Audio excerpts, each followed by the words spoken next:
Greetings of peace to all, and I'm calling upon Dr. Albert Waters and Mrs. Samira Luka and Mr. Jihad, Keno, Abagero, and Father Agapios, Kfoury. I hope I'm right. Okay, we continue with our Christian-Muslim dialogue and peace building. This is part 2. And I am really requesting and begging with you that we keep time. 10 to 15 minutes, the presenters, and then the discussions, 8 to 10 minutes, please. And I'm not going to introduce them by their bios because we have their bios. Each one of you has their bios, so you can read their bios there. So we are going to start to begin with the first presenter, who is Dr. Albert Waters, Professor of Intercultural Studies at Malaysia. He's the first one to discuss on Christian-Muslim dialogue and peace building. Welcome, please. I'm glad I was not introduced. This is a very challenging time, especially to give a paper. This is after a very heavy lunch, It's time for siesta, isn't it?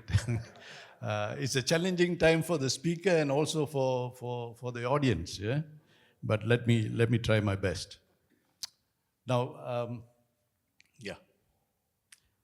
So, respected colleagues, friends, salam, and good afternoon. I would like to first of all thank Dr. Wage for this opportunity to be able to speak at this symposium and to present a paper for our deliberation together. Now the Hans Kung quote is right at the bottom there, but it's okay. Hans Kung actually, I think it's been quoted a number of times today. So the quote at the bottom actually sets the stage perfectly. Peace at the global level depends on peace between religions, and that peace, of course, depends on dialogue. So over the next few minutes, I would like to take you on a short journey. I will walk you through an analysis of how Christian-Muslim dialogue is functioning as a peace-building catalyst in the Southeast Asian context. We will move through the theoretical grounding, 4 country case studies, key challenges, and I will close with some practical recommendations. Where do I point? Okay. Yeah, I think that is easier. So here is a quick roadmap. We have 6 segments. I will start with the urgent context of why this topic demands our attention now. Then I will ground the analysis in definitions and theory before examining 4 regional case studies. And I will close with barriers and then some recommendations on how to overcome them. Southeast Asia is one of the world's most religiously complex regions, with over 700 million people, 5 major faith systems, and hundreds of ethnic groups. Christianity and Islam are, of course, the 2 communities at the center of this paper. And so while, there have been periods of peaceful coexistence, of course, but violent episodes in Mindanao, Maluku, and Thailand demonstrate how quickly things can actually deteriorate. Importantly, and this is the key argument of my paper, religion is rarely the root cause. And I think we need to remember this. Political grievances, resource competition, and identity manipulation are almost always the primary drivers, with religious identity weaponized on top. Digital platforms, of course, have turbocharged this weaponization. The 2025 ASEAN Interfaith Summit in Jakarta shows political will exists, but all this rhetoric, and I think this has been mentioned over and over again a number of times here, this rhetoric must translate into implementation. Next, please. I'm using 4 key concepts. Now, interfaith dialogue is constructive, positive interaction, not debate, but an honest search for common ground. Peace building is a long-term structural process. It is not a quick fix. Conflict management gives us tools to coexist despite differences. But the deepest work, and this also has been mentioned a couple of times, the deepest work, conflict transformation, requires changing the systems and structures that perpetuate violence most of the time. So Lederach's vision is that conflict can become a life-giving opportunity for constructive change. So these distinctions matter because they tell us whether a given dialogue initiative is only managing surface tension or genuinely transforming relationships. So friends, the goal is transformation, and I think this is important in peace building. Next, please. Both traditions provide abundant structural and theological resources for dialogue. Christianity grounds engagement in Christ's call to be peacemakers and the ministry of reconciliation.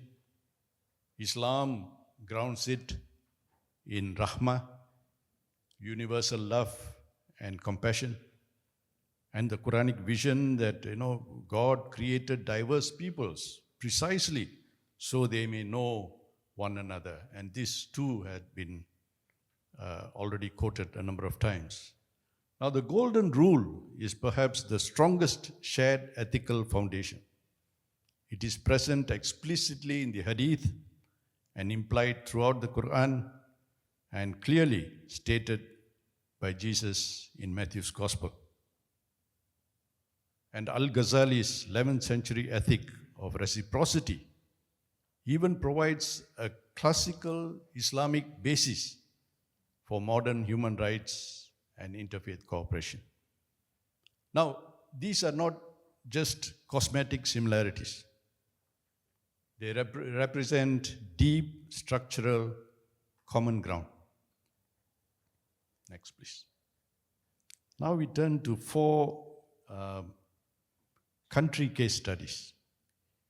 Each offers a distinct context, different balances of power, different levels of institutionalization, different conflict intensities.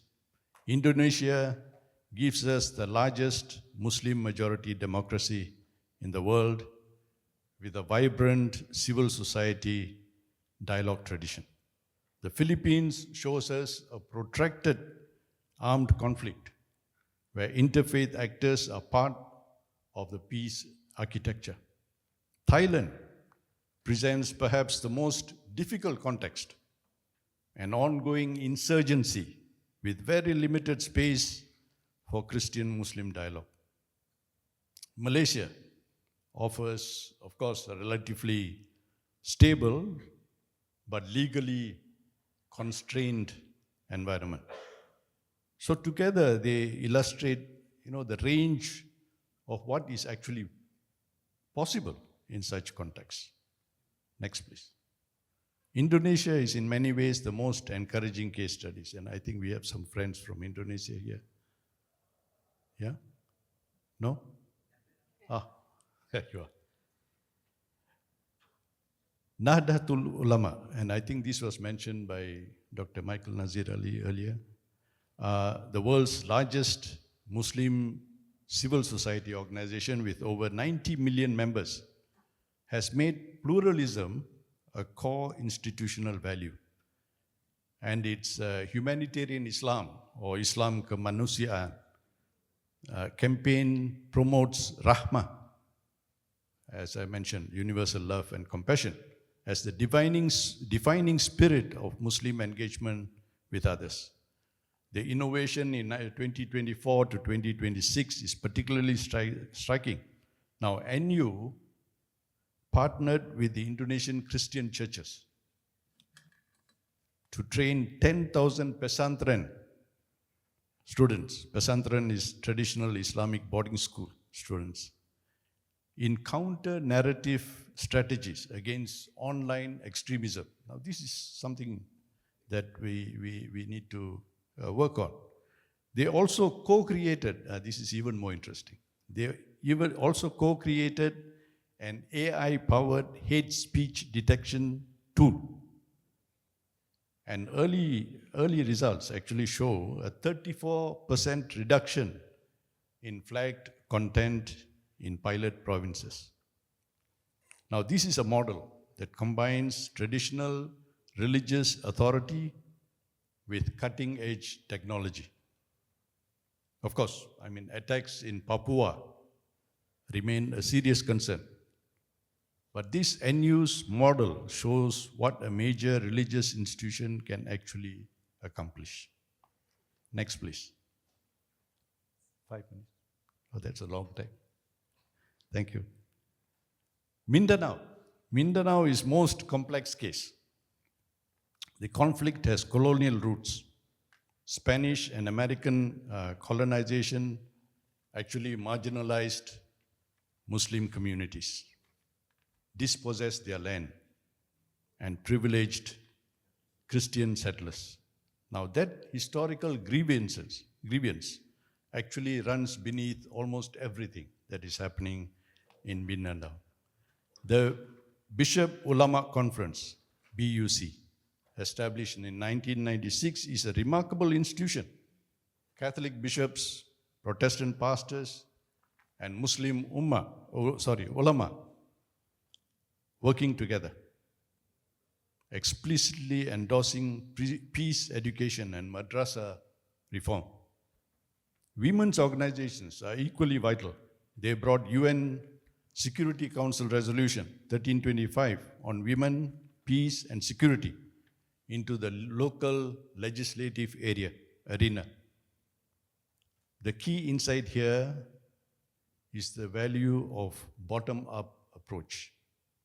Elite peace talks fail repeatedly, and we know that. Grassroots relationship building and community-based conflict resolution, including clan feud mediation, create the conditions for durable peace. Next, please. Thailand and Malaysia actually represent a contrasting pair. Thailand's southern conflict is the most difficult case for interfaith dialogue.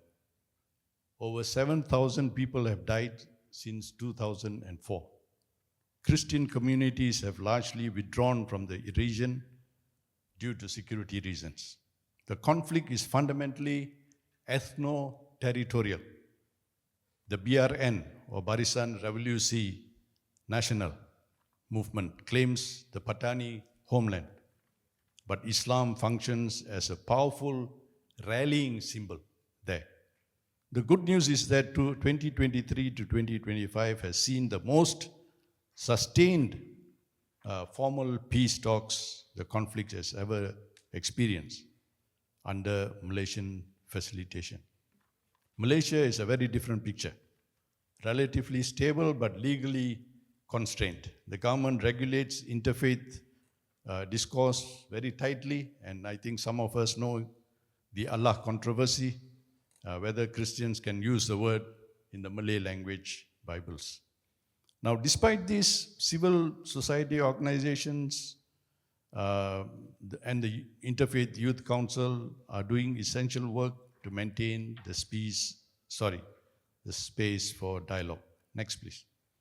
I have actually identified 4 main clusters of 2 minutes. Thank you. Now I'm confused. Identified 4 main clusters of challenges. Political and extremist influence is pervasive when politicians use religious rhetoric to mobilize voters. Dialogue initiatives lose operating space. Internal religious dynamics matter enormously if progressive, religious leaders sit at dialogue tables while conservative communities stay away, and the impact is limited. Structural limitations are particularly acute for grassroots initiatives. Finally, the field genuinely struggles with measuring impact. How do we measure impact? We need better evaluation frameworks, not to create bureaucratic burdens, but to learn what works and replicate it. The digital dimension runs across all 4 challenges. Social media amplifies extremist voices and reduces the space for nuanced dialogue. So 6 recommendations emerge from this analysis. First, build on what works. Let us not reinvent the wheel. Panchasila, BUC are proven models. Second, invest in people, not just events. Train community bridge builders with real mediation skills. Third, get into schools and universities.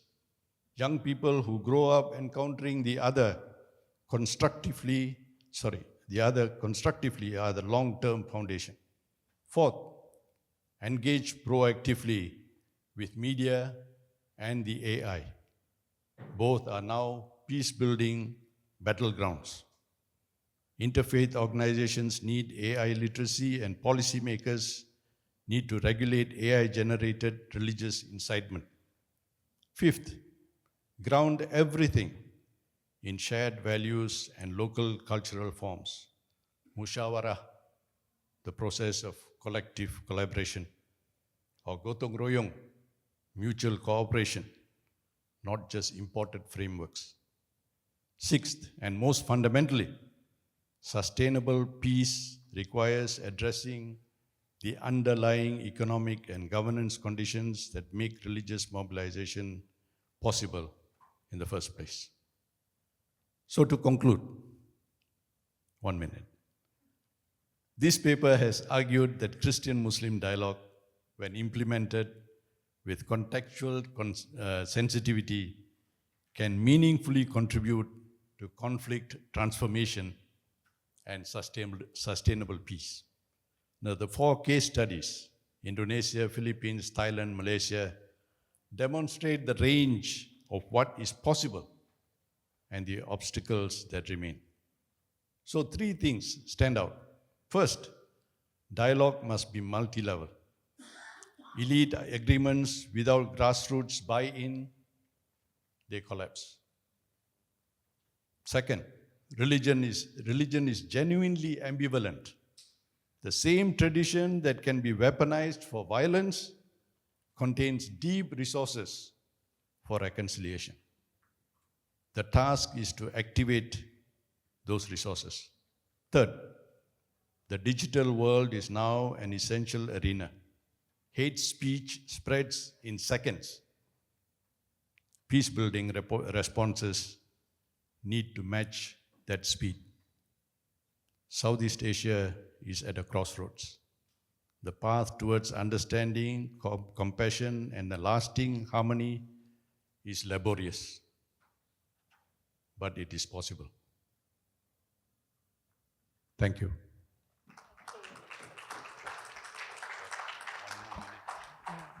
Thank you so much, Dr.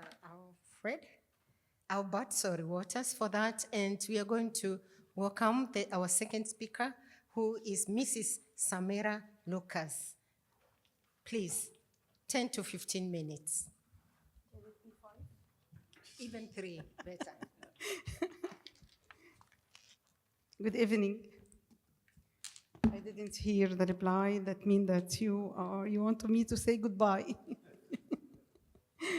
Again, good evening. مساء الخير. First of all, I want to make sure that everybody have the headset. You have it? Because I prepared the presentation in English, but since I saw the Egyptian, most of the Egyptian, no, قلب لي هقول لك next. They are express themselves much better in Arabic. I prefer to speak in Arabic, and you can see the text in English and then be ready for the translation. Anyway, because I feel like you are, I think you are missing hearing the Arabic since you are in Egypt. I'm going to present what's the start in the opening session.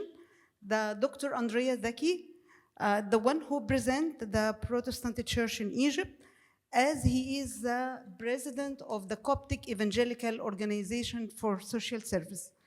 And I am working as a director for dialogue at the Coptic Evangelical Organization for Social Service. It's called SAVES. You can see in the middle that we are celebrating the 75 years of starting work in the Egyptian society. We are one of the oldest organizations in Egypt. And we are serving almost at least direct, 4 million citizens. Indirect, we can reach more than 10 million indirect. It's because when we work with the religious leader as a person, just one member, but the way he is sending the message, he's sending to his congregation, which is multiplied by 100 or 50 or whatever, as much as the size is serving. ريدي الميكروفونات مع كل واحد ريدي؟ اوكي. أنا هبتدي أحكي شوية عن الشغل بتاع منتدى حوار الثقافات في رحلة عمل 75 سنة في عمل الهيئة القبطية الإنجيلية. هتكلم على المنتدى اللي هو أنشئ تقريباً من قرابة حاجة و30 سنة. في السبعينيات وبداية الثمانينات دي كانت مرحلة مهمة في تاريخ العلاقات الإسلامية المسيحية في مصر.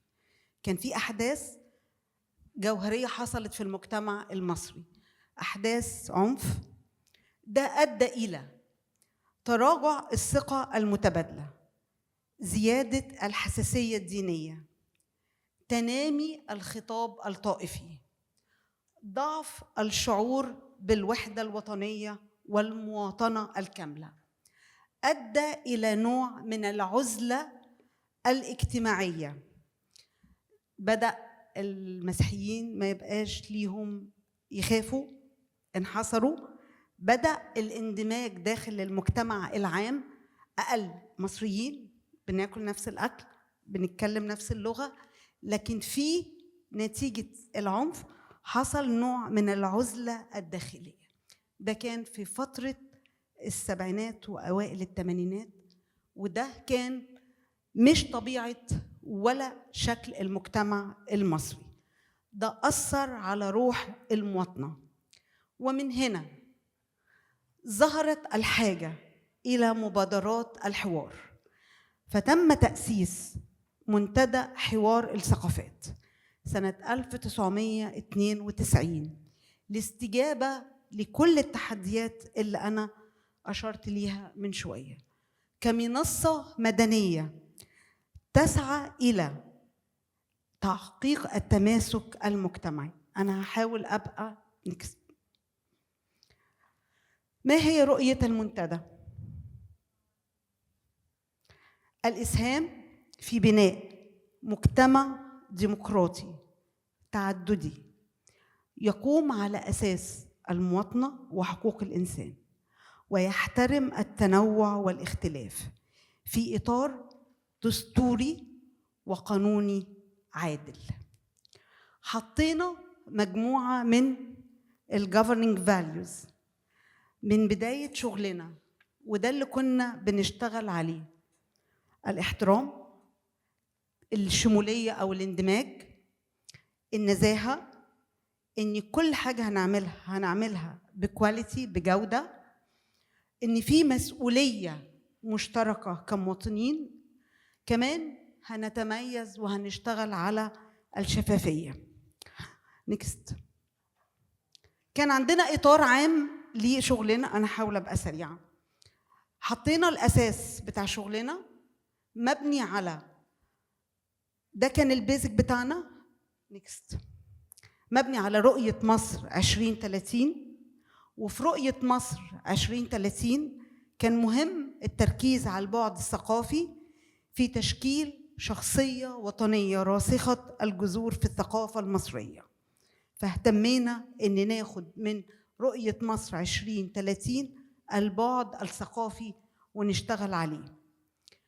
كان عندنا جزء مهم جدا البعد الدولي، أهداف التنمية المستدامة. عشان نحقق أهداف التنمية المستدامة كان البعد الثقافي جزء أساسي من المرجعية بتاعة شغلنا ومحرك بالنسبة لنا أساسي. فده كان الإطار اللي اتبنت عليها استراتيجية المنتدى. استراتيجيات منتدى حوار الثقافات. بنشتغل على تمكين وبناء قدرات الفاعلين الاستراتيجيين. يمكن هتيجي بعد شوية مين هم الفاعلين. بنشتغل من منطق الادفوكسي أو المناصرة. بنشتغل من منطق واستراتيجية التنمية المتكاملة. في جزء خاص وخاصة بعد أحداث 11 سبتمبر علاقة مصر بالسياق الدولي والمجتمع طبعا الإقليمي والدولي. اهتمينا بفكرة إنشاء مركز لبناء السلام. خليني أخد على الاستراتيجية الأولى. نيكست. الاستراتيجية الأولى اللي هي تمكين وبناء قدرات الفاعلين الاستراتيجيين. بتركز الاستراتيجية على تأهيل القيادات الفاعلين الرئيسيين في مجال الحوار، وهم القيادات الوسيطة الدينية، واحنا بنقول اللي هم الانترميديت ليفل ليدرز، مش الكبار، مش الويل نون نيمز، لكن القيادات الوسيطة. إمام المسجد اللي في القرية أو في المجتمع المحلي، وأسيس الكنيسة اللي ممكن يبقى مجاور للمسجد، واللي هم ممكن يكونوا ما التقوش مع بعض قبل كده. فده كان واحدة من فكرة شغلنا، إنه القيادات الوسيطة الشباب اللي هم كمان اتربوا في فترة السبعينات والثمانينات، في الفترة اللي كان فيها الأسباب والتحديات اللي حكيت عنها، لأنه ده كان خالق جواهم اتجاه من الانعزال بطبيعة السياق اللي كانوا موجودين فيه. العاملين معانا كمان في مجموعة نيكست. اوكي. لأنه السكرين مش موضحة تحت. الأكاديميين وأساتذة الجامعة، ممثلين المؤسسات الحكومية والإعلاميين. إيه هي منهجية عملنا؟ نيكست عشان الوقت. لا ايوه دي بالظبط، عايزه الشاشه السكرين دي. اوكي نيكست.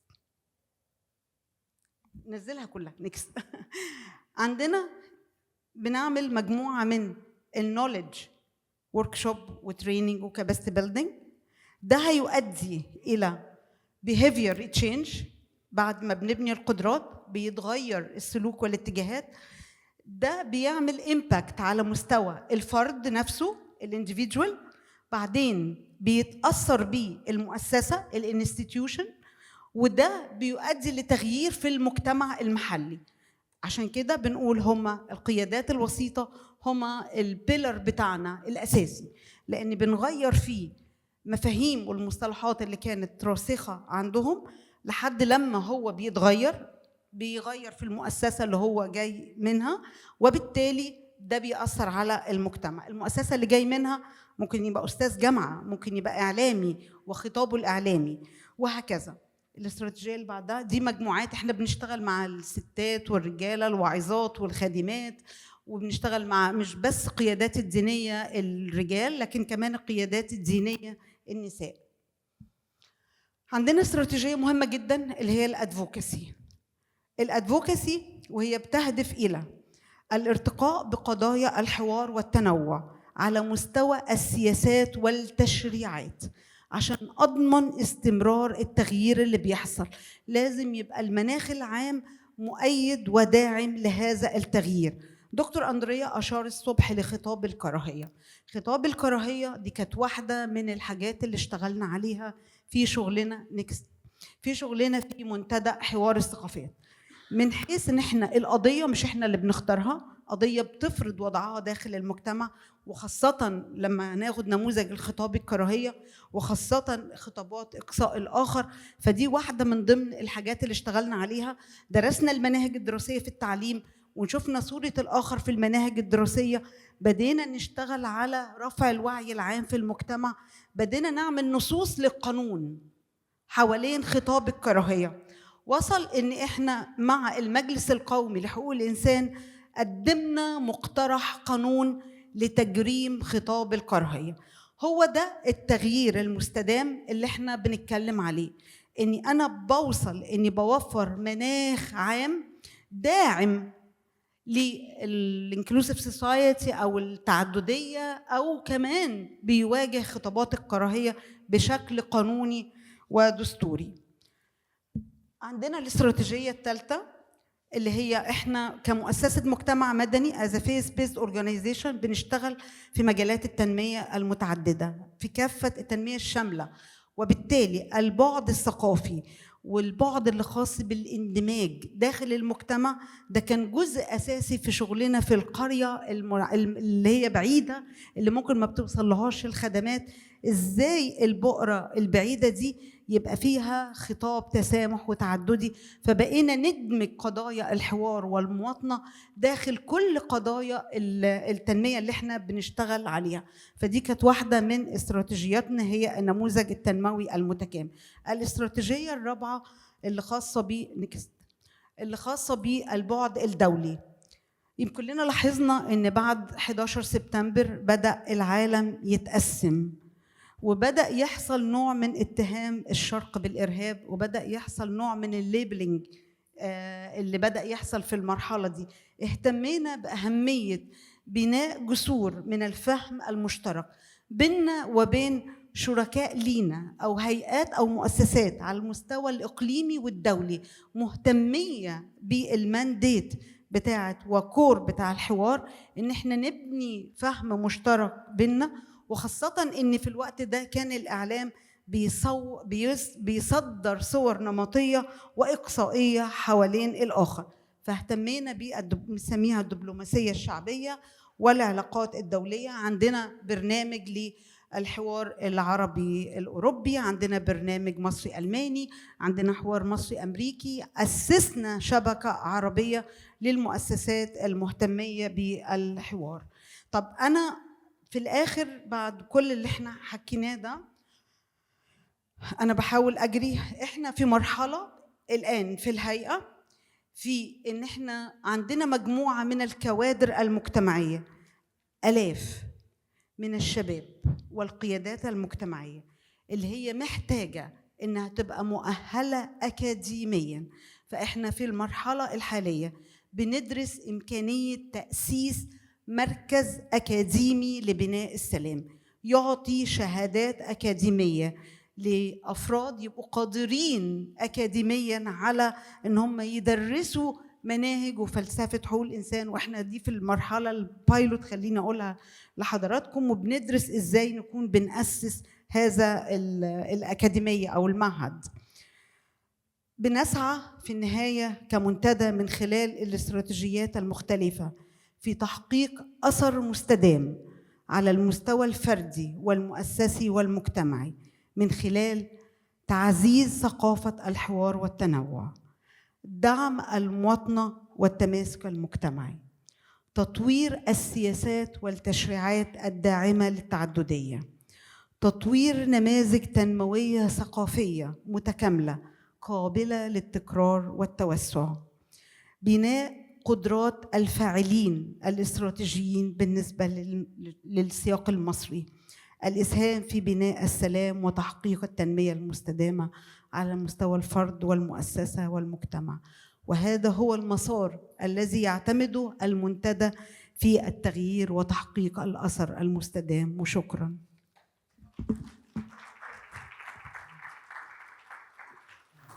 Thank you so much. I tried. Yes, you tried with the time. Thank you. Okay, now we have heard the two presenters, and we thank you for that presentation. And now I am going to call upon our discussants, and kindly, please keep time. And that is Mr. Jihad Keno Abagero. Is Director, Ethiopian Interfaith Forum of Development, Dialogue and Action. And then will be followed by Father Agapios Kfoury, am I right? And that is of Adyan Foundation, Lebanon. Please follow each other.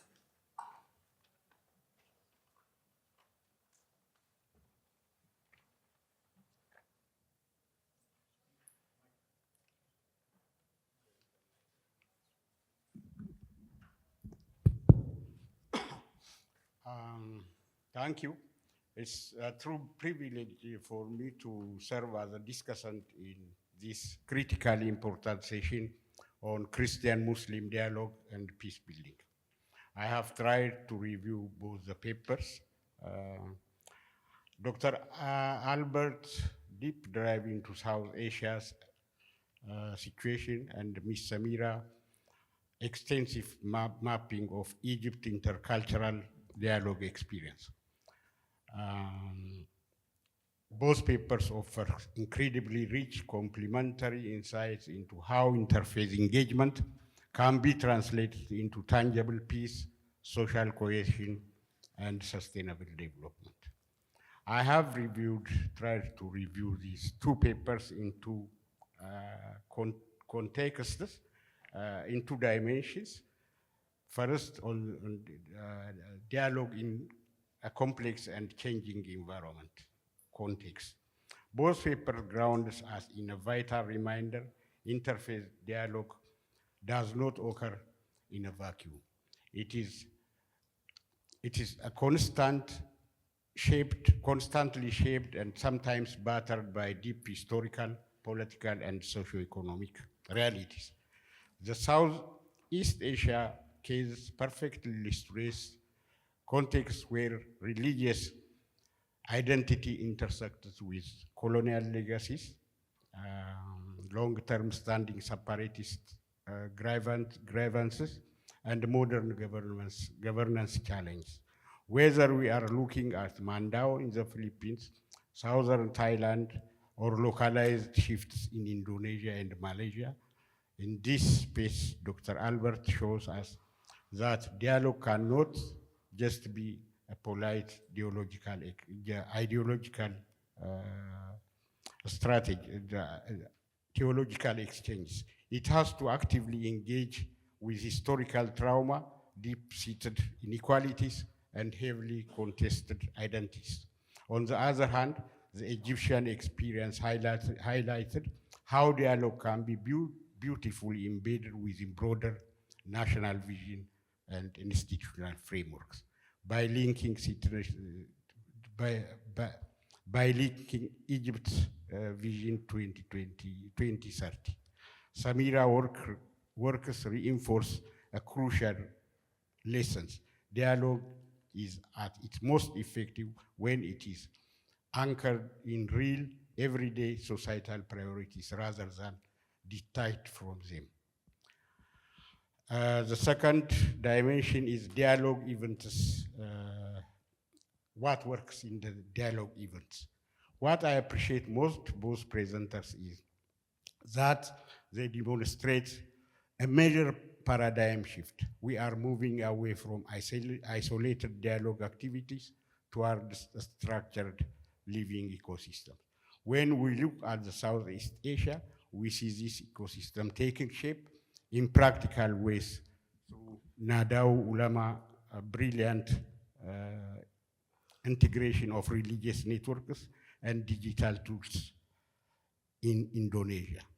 through the Bishop Ulama Conference in Mindanao, serving as a sustained permanent interfaith platforms through grassroots mediation in complex chain-based conflicts and through the emerging structural peace talks in southern Thailand.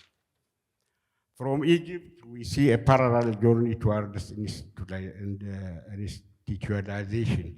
The Forum for Intercultural Dialogue shows us what happens when we focus heavily on long-term capacity building, proactive policy advocacy to criminalize hate speech, peace education, and structured engagement that links state actors with civil society. On the other part, I have seen common challenges on both papers regarding Christian-Muslim dialogue and peace building.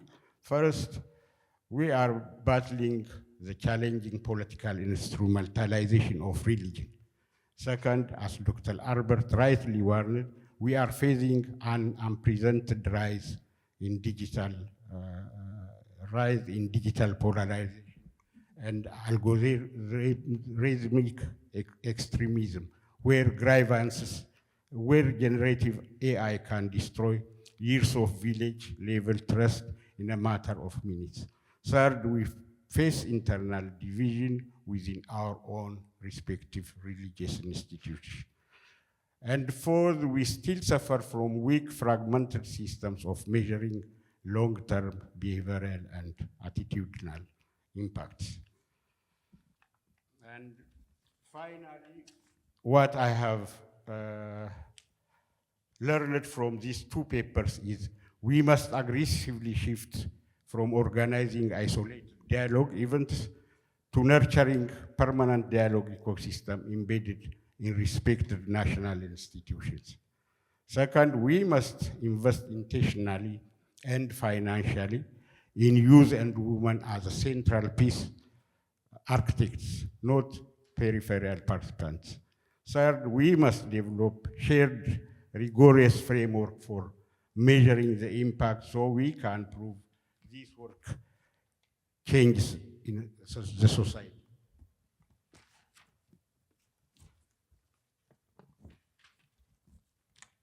Fourth, we must actively promote cross-sectoral South-South learning platforms.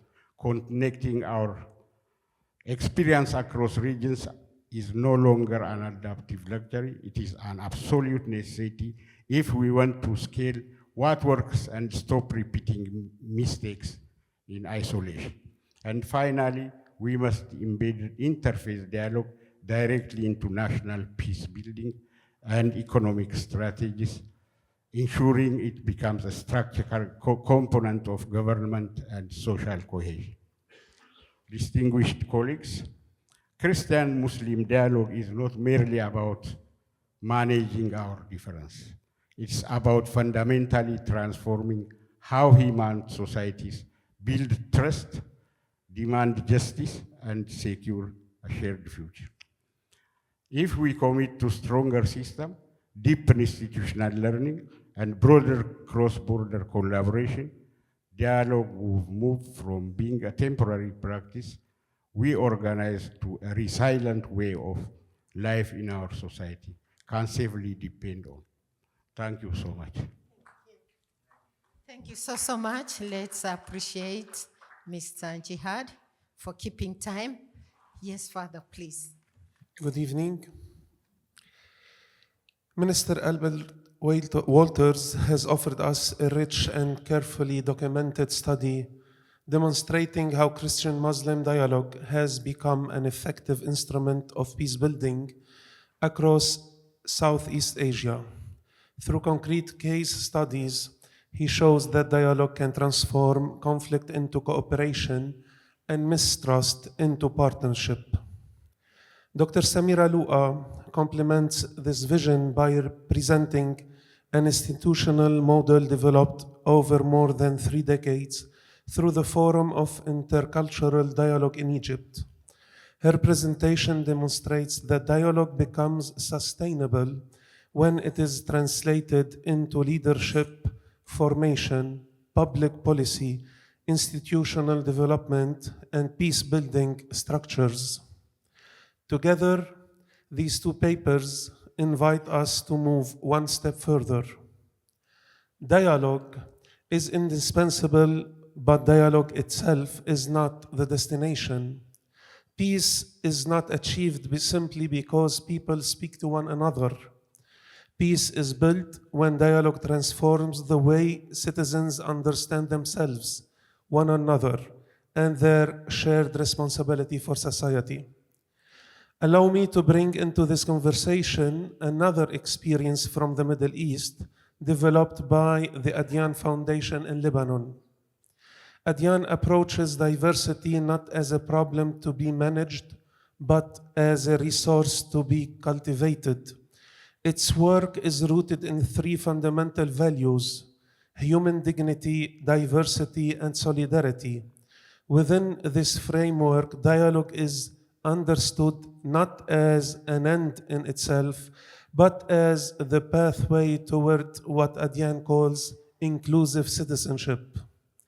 Inclusive citizenship invites us to move beyond dialogue between religious communities toward the shared construction of society.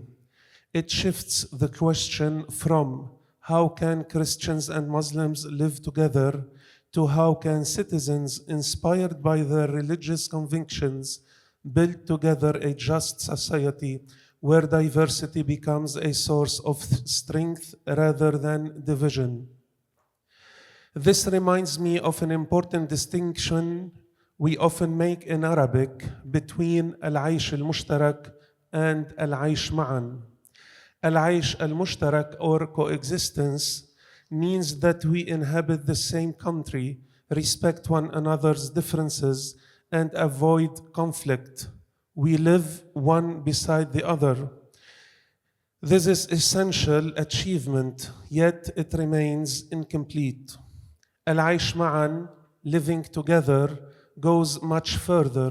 It means dreaming together, building together, making decisions together, and assuming together responsibility for the future of our societies. This, in my view, is the true horizon of inclusive citizenship. Such a vision also transforms our understanding of diversity. Diversity should no longer be regarded as a threat to national cohesion, but as one of society's greatest strengths. Unity is achieved not by eliminating differences, but by enabling every citizen to contribute to the common good while remaining faithful to his or her own identity. Inclusive citizenship, however, cannot flourish without citizens who assume responsibility for the common good. Here, the role of religious communities becomes particularly important. In Lebanon, the Forum of Religious Social Responsibility has sought to empower religious leaders to become agents of social transformation. Beyond theological dialogue, it encourages them to work together through community initiatives that respond to local needs. Dialogue thus evolves from an encounter between religions into an exercise in responsible citizenship. In this sense, dialogue is no longer simply an activity, it becomes a culture. This naturally connects with Dr. Samira Luka's institutional vision. What particularly struck me in her presentation is that dialogue does not stop with encounter. It seeks to influence institutions, public policy, and leadership formation. Dialogue becomes transformative when it shapes the structures that govern society. One example from Lebanon that resonates with this approach is Adyan's Youth Mock Parliament. Its originality lies in enabling young people from diverse backgrounds not merely to discuss citizenship, but to practice it. Through parliamentary simulations, collaborative deliberation, and legislative drafting, 47 drafted law were presented to the parliament. They experienced citizenship as participation rather than theory. This kind of experimental learning complements institutional peace building by preparing a new generation capable of transforming dialogue into democratic engagement. Coming from the Mediterranean context, I would like to add one final reflection. The Mediterranean teaches us that diversity is not an exception requiring management. It is our historical condition. For centuries, it has been a meeting place of cultures, religions, and civilizations. The challenge, therefore, is not simply preventing conflict, but transforming diversity into a shared vocation. This vision resonates strongly with the Manifesto for a Theology from the Mediterranean, which proposes a theology rooted in the lived realities of migration, cultural plurality, vulnerability, and hope. Dialogue becomes not merely a method, but a place where God's self-revelation is encountered through the meeting of cultures and religions. Such a perspective naturally leads us to the theme of fraternity, human fraternity. As Gaudium et Spes reminds us, humanity forms one family because of our shared dignity. Pope Francis deepens this vision in Fratelli Tutti, where fraternity becomes the ethical and spiritual foundation of a new way of living together. In a world marked by polarization, fraternity calls us beyond tolerance toward social friendship, beyond coexistence toward shared responsibility, and beyond fear toward trust. These two inspiring papers leave us reflecting on three challenges. The first challenge is, how can Christian-Muslim dialogue evolve into a genuine culture of inclusive citizenship? The second challenge is, how can our societies learn to perceive diversity not as a political fault line, but as a civic resource for the common good? The third challenge, and perhaps the most important, is how do we educate our new generation that experiences dialogue not merely as conversation, but as a shared way of life? Minister Walters gives us the vision. Dr. Luka offers the institutional architecture capable of sustaining that vision. Our experience in Lebanon invites us to take one further step. Dialogue should no longer remain merely an encounter between communities. It should become the foundation of inclusive citizenship, where diversity is embraced as a common resource, citizenship becomes a shared responsibility, and fraternity is lived not as an abstract ideal, but as a daily social, political, and spiritual commitment. Only then do we move from al-aish al-mushtarak, sharing the same space, to al-aish ma'an, sharing the same future. Thank you. Thank you so much. And thank you so much, Father Agapios. I know time is up, and it is up. Is that what we are saying? Do we take one question? Unfortunately, we can't. Okay, so time is up, and may we appreciate again our presenters, our discussants. Thank you so much, and be blessed. Time is up. You did great job.